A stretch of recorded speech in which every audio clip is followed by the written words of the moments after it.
ஜவ்வரிசியும் சேமியாவும் பாயசம் பண்ணியிருக்கேன். ஜவ்வரிசியை நல்லா அலம்பிட்டு ஊற வச்சுருங்க தண்ணியில் ஒரு 1/2 அன் ஹவர். அப்போ தான் அது நல்லா வேகும்.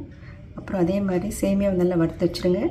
அதுக்கப்புறம் ஒரு பேனில் கொஞ்சம் சுடு தண்ணி போட்டு ஃபஸ்ட்டு சேமியாவையும் ஜவ்வரிசியும் போட்டு நல்லா வேக வச்சிடணும். It will take time. At least ஒரு 15 மினிட்ஸ் ஆகும் சின்ன தீயில் வச்சிங்கன்னா.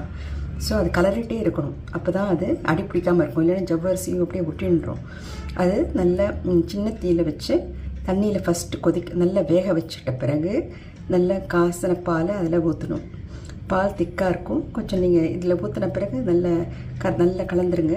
ஒரு 1/2 கப்பு ஜவ்வரிசிக்கு 1/2 கப்பு சேமியா போட்டு 3 கப்பு பால் ஊற்றணும்.